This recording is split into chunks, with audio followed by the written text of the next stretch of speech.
जल मीठा है सीते। और आपकी आंखों में ये जो जल है वो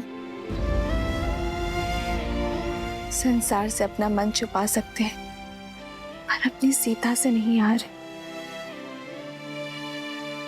पिताश्री का स्मरण हो रहा है ना, पक्षीराज जटायु को गले लगाकर आपको पिताश्री के ना होने का दुख बीत गया ना। कभी कभी तो लगता है कि तुम ही मेरा मन हो सीते।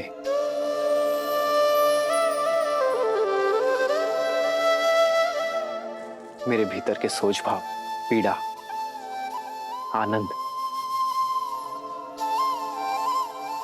हर आभास तुम हर बार कैसे पढ़ लेती हो सीते। आप ही ने तो कहा कि आपका मन हूं मैं।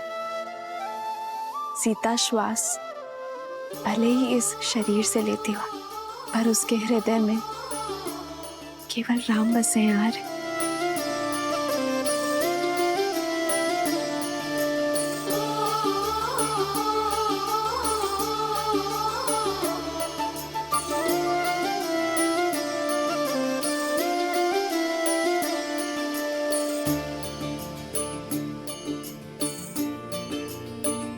तभी तो इस निर्जन वन में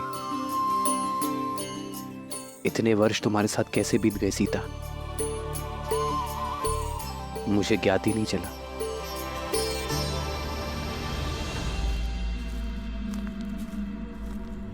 कहाँ हो?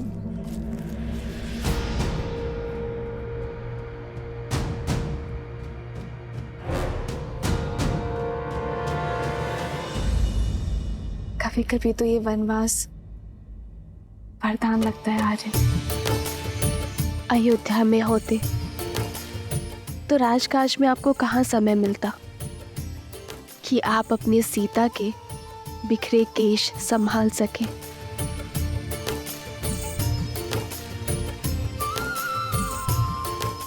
लाइए, अब मैं आपके केश संभाल देती हूँ।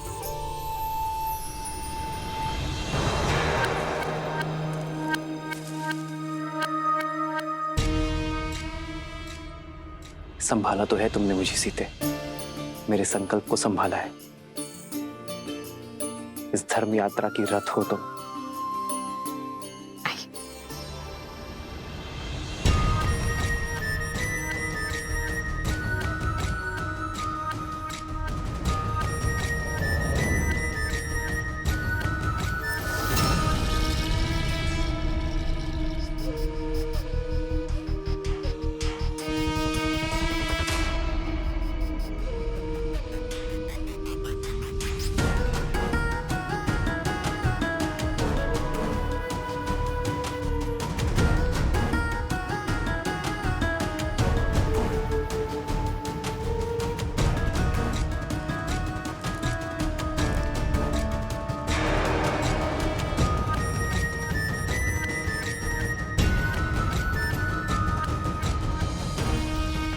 कौन है ये दिव्य पुरुष जिसने शूर्पणखा का मन मोह लिया? इतना सुंदर मन भावन पुरुष अवश्य यही राम है, और ये सीता। जिस आशा से भैया ने मुझे दंडक में भेजा था, आज वो पूरी होती दिखाई दे रही है। मैं खोजूंगी सीता को। सीता पर केवल मेरे भाई लंकेश का अधिकार होगा। भैया को दिया वचन निभाने की घड़ी आ गई है। राम से सीता को सदा सर्वदा के लिए दूर कर दूंगी मैं। संध्या का समय है, मैं भोजन बना लेती हूँ।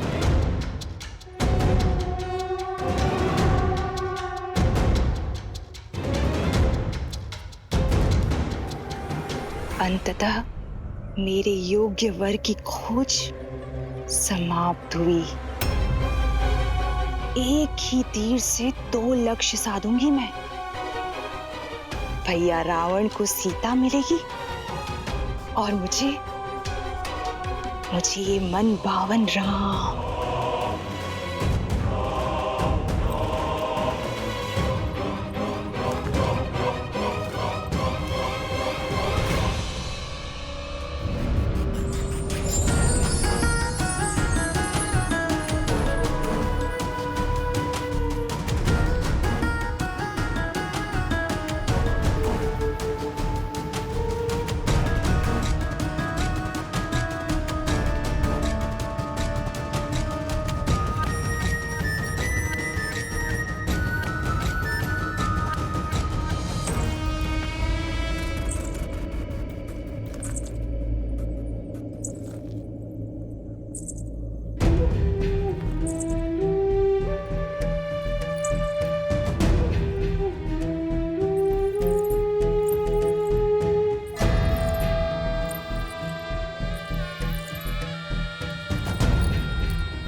इस घने वन में आप कदाचित भटक गई हैं देवी।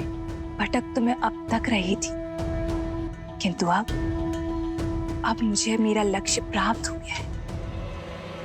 तुम्हारे शौर्य की न जाने कितनी कथाएं सुनी है मैंने राम, किंतु सोचा कि कथाएं हैं, परंतु आज तुम्हें साक्षात देखकर तुम्हारी दिव्यता का आभास हुआ है। तुम्हारा ये यौवन, तुम्हारे मुख पर ये सूर्य सा तेज और तुम्हारी ये बलिष्ठ भुजाएं और ये निश्चल हंसी किसी का भी मन मोह सकती है राम। बिना मोल तुमने मुझे खरीद लिया है राम। अपना परिचय दे देवी और यहाँ आने का प्रयोजन बताएं। प्रयोजन भी तुम हो और प्रारब्ध भी तुम, मन की इच्छा भी तुम हो और तन की कामना भी तुम। मैंने अपना नहीं, आपका परिचय पूछा है देवी। क्या ये पर्याप्त नहीं कि मैं एक सर्वांग सुंदर स्त्री हूं और तुम एक सर्वश्रेष्ठ पुरुष? हमारा प्रेम और संबंध हमारा परिचय बन जाएगा और मेरे यहाँ आने का प्रयोजन तुम मेरी आंखों में देख पाओगे। ओह, मुझे वो पुरुष बहुत भाते हैं जिन्हें पाना थोड़ा कठिन होता है। मन कठोर न करो राम। मैंने सुना है कि बल के साथ साथ तुम बुद्धि के भी धनी हो, तो अब तक तो ये समझ ही गए होगे ना कि मैं तुम पे कितना मोहित हो चुकी हूं। तुम्हें पाना चाहती हूं, तुम्हारी होना चाहती हूं।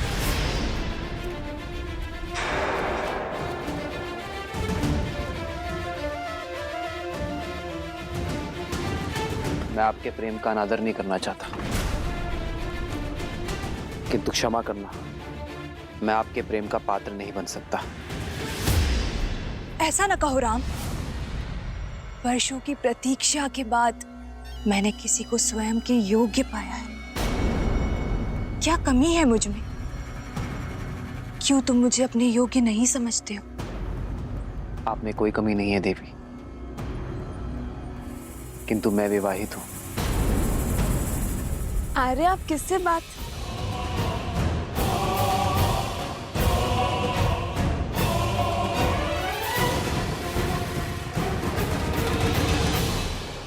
आओ सीता,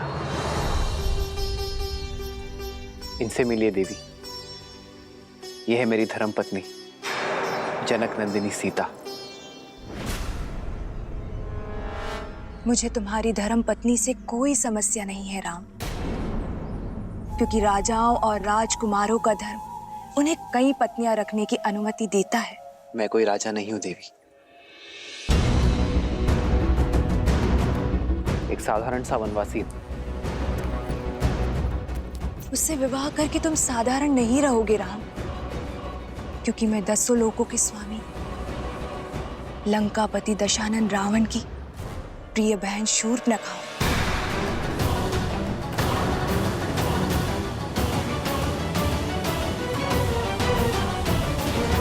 दंडकारण्य के राजा खर और दूषण भी मेरे भाई हैं। मुझसे विवाह करके तुम दंडक के राजा बन जाओगे और मैं बनूंगी तुम्हारी महारानी। और यदि तुम चाहो तो तुम्हारी इस सीता को मैं अपनी दासी का पद सौंप दूंगी। क्षमा करें देवी, मुझे राजपाट पद प्रतिष्ठा से कोई मोह नहीं है, अन्यथा मैं वनवास में नहीं होता। मेरी दशा समझे देवी।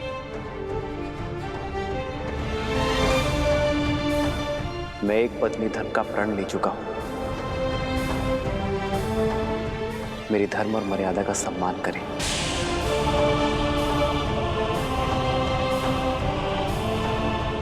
ऋतु स्नान से पवित्र एक स्त्री का प्रेम प्रस्ताव ठुकराना भी तो अधर्म है ना राम? क्या तुम ये पाप करोगे? अंतर है देवी। जीवन के 4 पुरुषार्थ में से धर्म काम से पहले आता है। यदि कोई कर्म धर्म संगत ना हो, धर्म की सीमा में ना हो, तो वो कर्म अधर्म और पाप का कारण बन जाता है। आपके प्रस्ताव में काम है देवी, और मेरी नाम है धर्म है। मैं यहाँ नीति और शास्त्र का पाठ पढ़ने नहीं आई हूं, मैं तो तुमसे विवाह करने आई हूं राम। भैया, जल ले आया।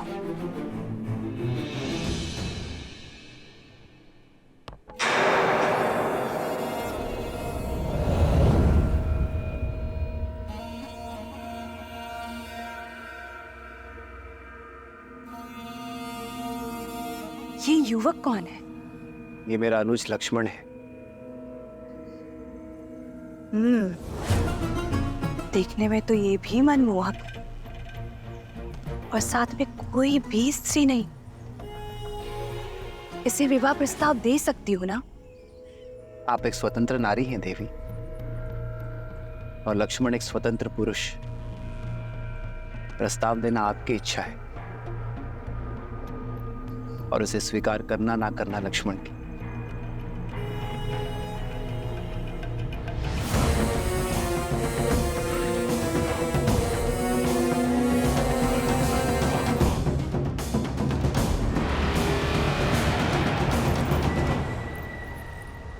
वीर पुरुष, संयोग देखो, एक सुंदर स्त्री की भेंट एक रूपवान पुरुष से हो रही है, और दोनों ही इस वन में अकेले हैं। मेरे पति अब इस दुनिया में नहीं रहे। मेरी पीड़ा का अंत करो, मुझे अपनी संगिनी के रूप में स्वीकार कर लो। मैं तुम्हें असीम प्रेम दूंगी। विचित्र प्रेम है आपका देवी। अभी कुछ ही क्षणों पूर्व आप मेरे बड़े भैया पर मोहित हो रही थी, और अब मेरे पास चली आई। तुम्हारा भाई मूर्ख है, किंतु तुम्हारे मुख पर ही दिखाई देता है कि तुम वास्तविकता को समझते हो। वास्तविकता से तो कदाचित आप अनभिज्ञ हैं देवी। आप महाबली लंकेश की बहन हैं, राजकुमारी हैं, और मैं तो अपने भैया का एक तुच्छ सा दास मात्र हूं। अब मेरी संगिनी बनने का अर्थ होगा कि मेरे भैया और भाभी की दिन रात सेवा करना। अब आप जैसी सुंदर राजकुमारी ऐसा करेंगी, ये तो होगा नहीं, और आपको ऐसा करते देख मैं पाऊंगा नहीं। इसीलिए यदि आज्ञा लेनी है तो स्वामी से लीजिए, दास से नहीं।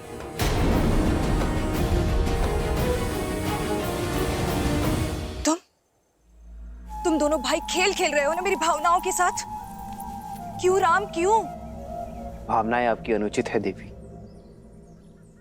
और प्रस्ताव अनैतिक है। जब आपके पति संसार में थे,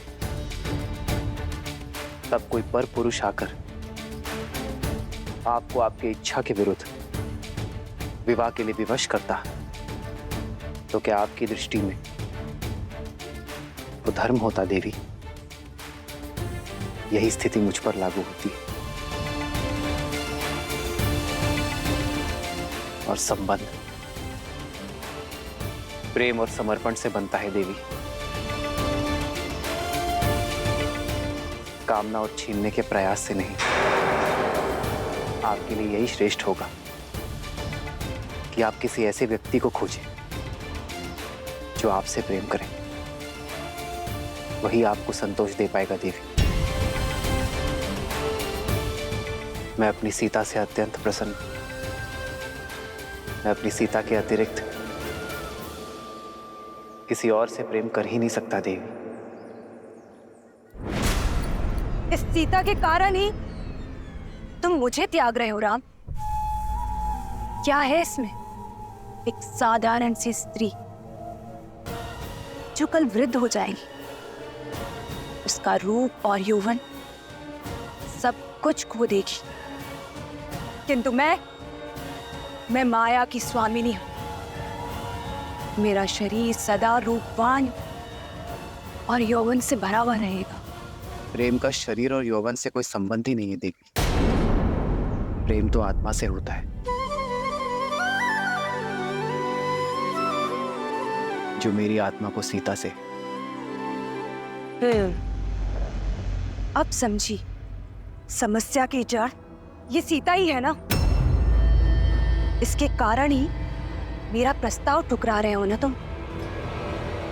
मेरा रूप, मेरा यौवन सब कुछ तुम्हारे लिए व्यर्थ है। इस सीता के कारण ही पहली बार ऐसा हो रहा है कि लंकेश की बहन को वो नहीं मिला जो वो चाहती। तो मैं अब इस समस्या का अंत किए देती हूँ। अपनी पत्नी के प्रेम और पत्नी प्रण की बेड़ी से बंधे हुए हो ना, आज मैं उसको ही खत्म कर देती हूँ। और जब पत्नी ही नहीं रहेगी तो कोई प्रेम, कोई प्रण तुम्हें मेरा होने से नहीं रोक पाएगा।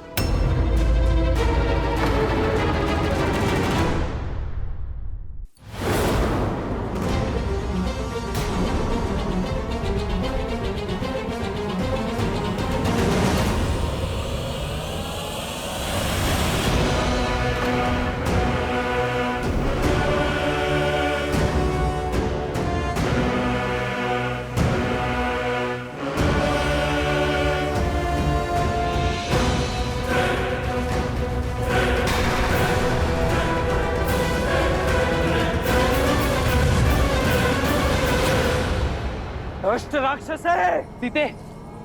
नहीं भैया लक्ष्मण, स्त्रीवध का महापाप मत लीजिए।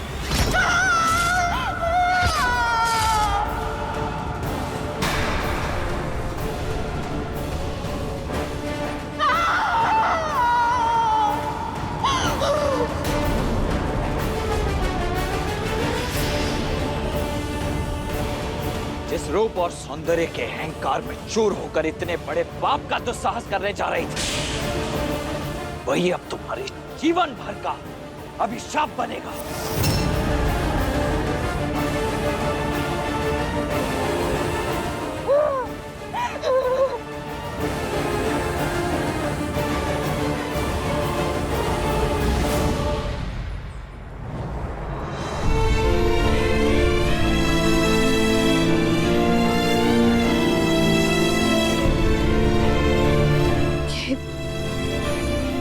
ये उचित नहीं हुआ है। एक स्त्री के सम्मान पर प्रहार हुआ है। इसका मूल्य हमें चुकाना ही होगा। अर्कवध से पूर्व गुरु विश्वामित्र ने भी कहा था, स्त्री हो या पुरुष, जो कोई भी धर्म की सीमा लांघ दूसरे के कष्ट का कारण बने, उसे दंड तो अवश्य मिलना ही चाहिए। सीता, लक्ष्मण ने जो कुछ भी किया तुम्हारे प्राण बचाने के लिए किया। शूर्पणखा को उसके कर्मों का फल मिला। जब मनुष्य अपने रूप और शक्ति के कारण अनुचित कार्य करता है, अधर्म करता है या औरों को अधर्म करने को प्रेरित करता है, तो उसे उसका दंड अवश्य मिलता है। सीता, जिस रूप और पद के गर्व के कारण शूर्पणखा ने यह पाप किया, उसका छिन जाना ही उसका फल है। सीता, परंतु उस पर जब प्रहार हुआ, हमारा कर्म था रे। अपने कर्मों से तो हम विमुख हो ही नहीं सकते सीते। उसका फल तो अवश्य मिलेगा, किंतु उसका सामना हम एक साथ करेंगे।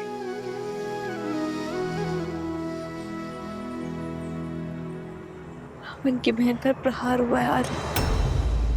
अब तो संपूर्ण राक्षस कुल हमसे प्रतिशोध लेने निकलेगा। जिस प्रकार जीवन की हर परिस्थिति का हमने साथ मिलकर सामना किया है,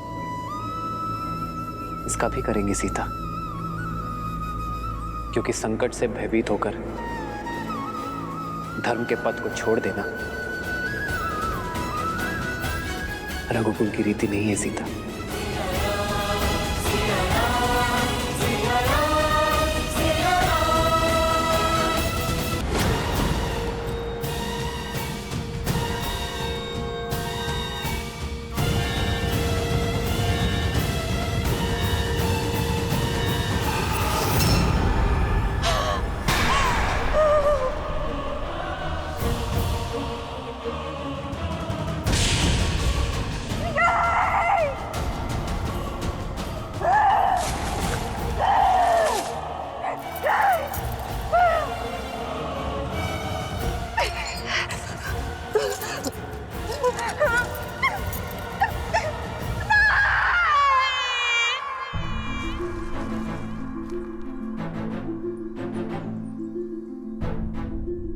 राक्षस प्रजाति हमसे प्रतिशोध लेने अवश्य आएगी लक्ष्मण। हमें शीघ्र अतिशीघ्र यहां एक गुफा का निर्माण करना होगा, ताकि मैं पंचवटी में इनका सामना कर सकूं और सीता यहां सुरक्षित रहे। आप क्यों भैया? रक्षक का धर्म तो मेरा है, इसीलिए इन राक्षसों का सामना भी मैं ही करूंगा। आप यहां भाभी मां के साथ रहिए। तुम्हारे सामर्थ्य पर तनिक भी संदेह नहीं है मुझे लक्ष्मण। तभी तो संसार में सबसे अमूल्य, सबसे महत्वपूर्ण सीता की सुरक्षा का दायित्व मैंने तुम्हें सौंपा है।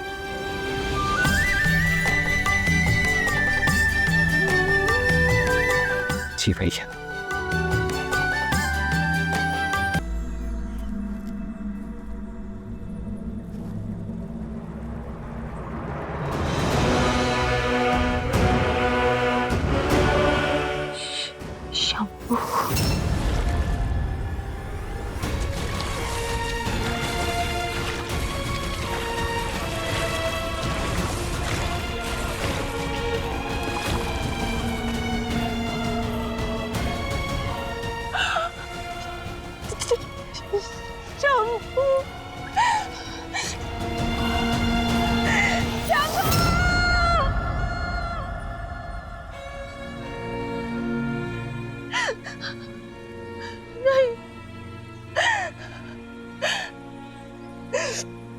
इससे अधिक पीड़ा संसार में किसी ने किसी को नहीं दी होगी। राम,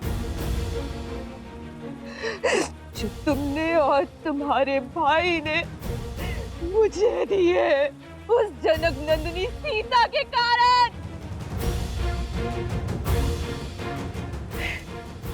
एक स्त्री के लिए उसका रूप और मान और एक माता के लिए अपने संतान के प्राण संसार में सबसे अधिक प्रिय होते हैं, और तुमने मुझसे दोनों छीन लिए।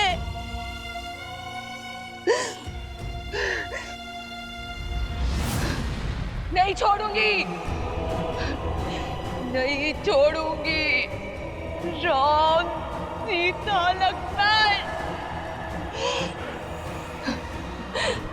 इस प्रहार का प्रतिकार लेगी ये शूर्पणखा,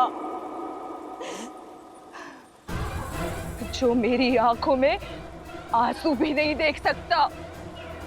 तुमने शूर्पणखा का अपमान नहीं, अपने मृत्यु का आह्वान किया है राम।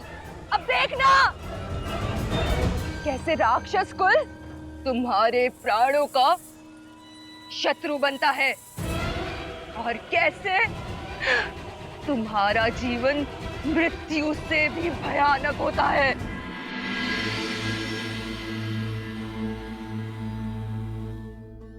ये कैसा विरोधाभास है महादेव? एक और श्री राम शापित अहिल्या का उद्धार करते हैं, राक्षसी ताड़का को मां कहकर पुकारते हैं, और वहीं दूसरी ओर शूर्पणखा के साथ इस घटना का समर्थन भी करते हैं। उसे क्षमा क्यों नहीं किया दीन दयालु श्री राम ने? क्योंकि कुछ अपराध ऐसे होते हैं देवी, जिनके लिए क्षमा नहीं, सीख देना आवश्यक होता है। आपको धूम्रलोचन तो स्मरण होगा, वो असुर जिसने स्वयं आपके समक्ष भी ऐसा ही कुप्रस्ताव रखा था। आपने उसे एक फूंक मारकर भस्म कर दिया था। रक्त बीज जिसके रक्त की एक बूंद भी आपसे छूटने ना पाई थी, क्योंकि प्रहार तब भी एक स्त्री के सम्मान पर हुआ था, पति और पत्नी के पवित्र संबंध पर हुआ था। और श्री राम, वो तो संसार को आदर्श और मर्यादित जीवन की विधि सिखाने के लिए ही आए हैं।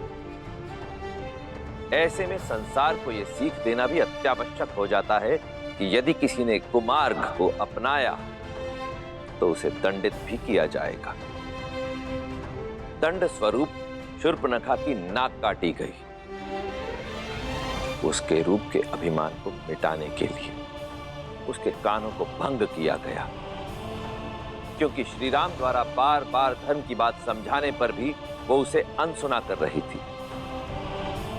आप स्वयं विचार कीजिए देवी, शूर्पणखा को उसकी वासना और कामुकता की भावनाओं ने इस सीमा तक ग्रसित कर दिया कि वो ये भूल ही गई कि वो वहां अपने पुत्र को ढूंढने गई है। और जब किसी व्यक्ति की वासना उसे उसके उद्देश्य से भटकाकर कुमार्ग की ओर अग्रसर कर दे, किसी अन्य के पवित्र संबंध को मलिन करने की प्रेरणा दे, तो उसका यही परिणाम होता है।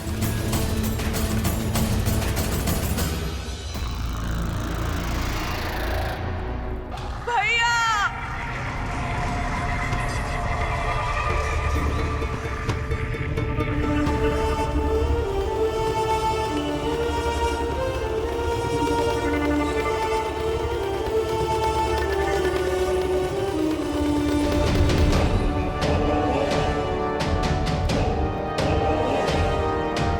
शूर्पणखा बहन, भैया,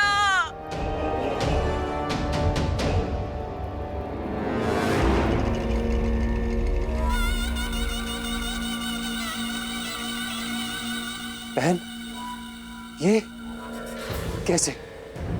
किसने किया ये दुस्साहस? भैया, लक्ष्मण ने, राम के भाई लक्ष्मण ने किया ये। मुझसे मेरा रूप, मेरा गर्व सब छीन लिया। भैया, रक्षवंश का सम्मान ही नहीं,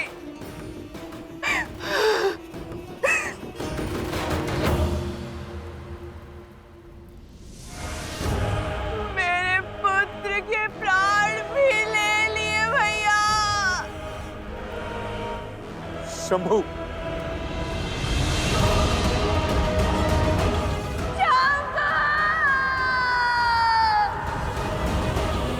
उन वनवासियों का इतना दुस्साहस, इसका मूल्य चुकाएंगे वो।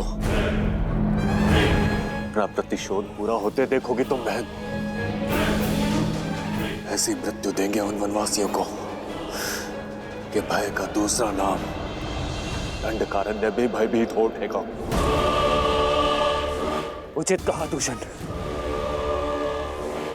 किंतु उससे पूर्व शंभू की अंत्येष्टि करनी होगी।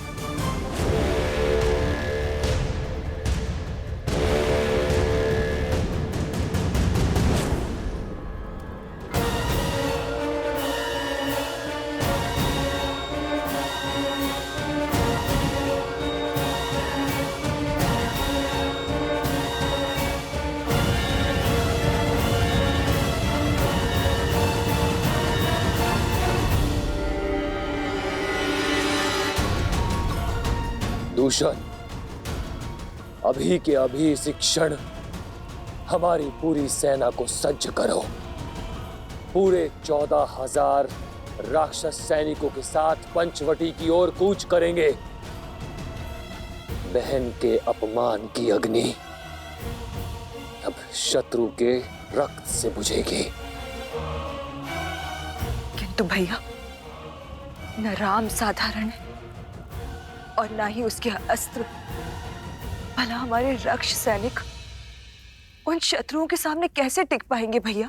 यदि उनके पास दिव्य अस्त्र है तो हमारे पास भी 6 अति बलशाली वीर राक्षस सेनापति हैं। दूषण और महाकपाला के साथ 4 और शूरवीर, जिनमें बल और बुद्धि दोनों का अद्भुत संगम है। और उनमें पहला है 3 सिरों का स्वामी, अपनी भुजाओं में संपूर्ण सेना का बल रखने वाला असुर सेनापति त्रिशिरा।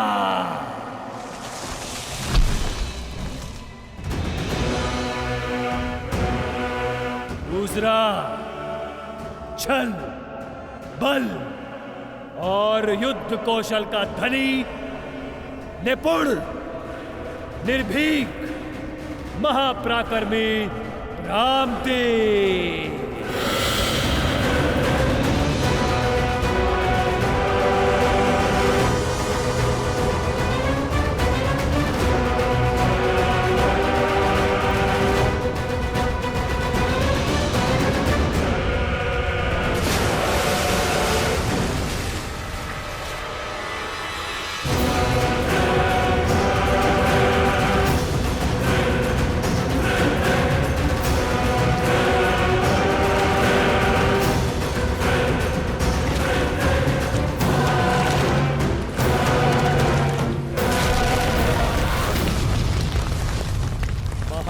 शक्तिशाली, आतंक का पर्याय, बल की पराकाष्ठा, जिसके आगे न देव टिक सकते हैं न दानव, महाबली अरिष्टा। और सबसे शक्तिशाली अस्त्र, कुटिलता में पारंगत, दया से दूर, बल से भरपूर, अनेकों बार इस धरा को संतों के रक्त से रंगने वाला परम प्रतापी स्थूलक्षा, जिनके वार से देवता भी नहीं बच सकते, उनके प्रहार से वो तुच्छ मानव कैसे बचेंगे? मनुष्य शरीर 5 तत्वों से बना है और हमारे 6 वीर सेनापति राम और लक्ष्मण का हर अंग भंग कर देंगे, आत्मा तक को नष्ट कर देंगे उनकी।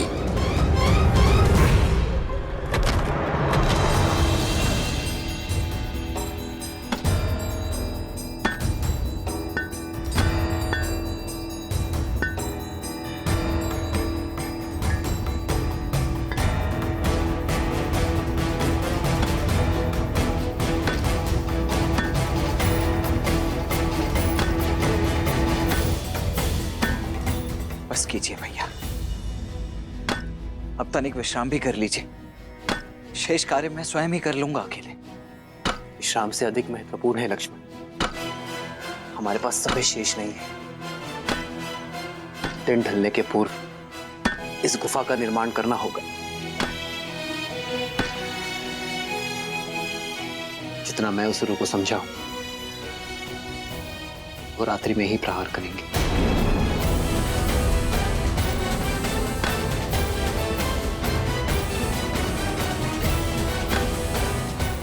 जो आ गया भैया।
तस्वीरों, आज राक्षसों के सम्मान पर प्रहार हुआ है। दो तुच्छ वनवासियों ने हमारे बल को ललकारा है, हमारे शौर्य को चुनौती दी है।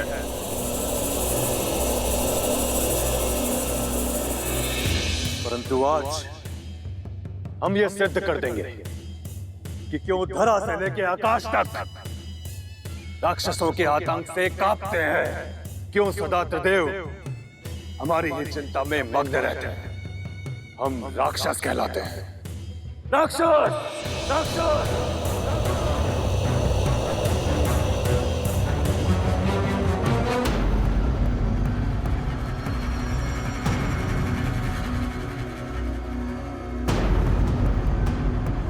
मेरे 6 वीर सेनापति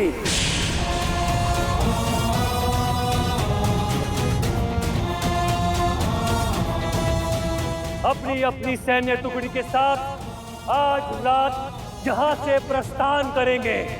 हम राम और लक्ष्मण का संहार कर वापस लौटेंगे।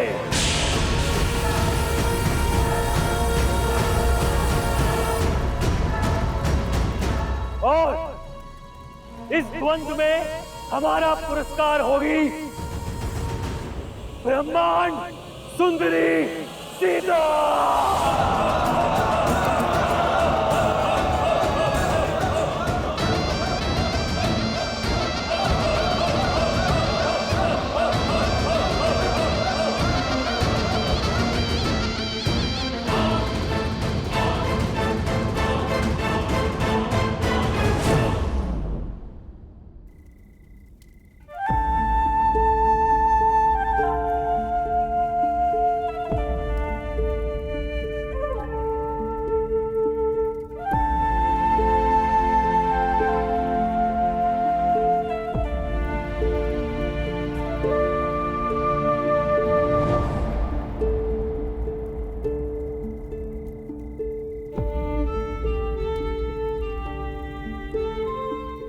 रात्रि होने को है सीते, तुम लक्ष्मण द्वारा सुरक्षित इस गुफा में ही रहना।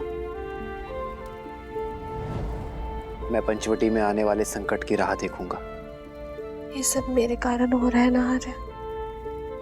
हाँ, संसार के दुष्टों के संहार का कारण हो तुम सीता,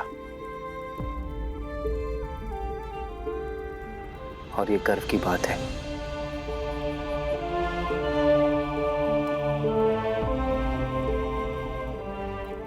अब मुस्कुरा भी दो सीता। मेरी सीता के सुंदर मुख पर चिंता का भाव शोभा नहीं देता।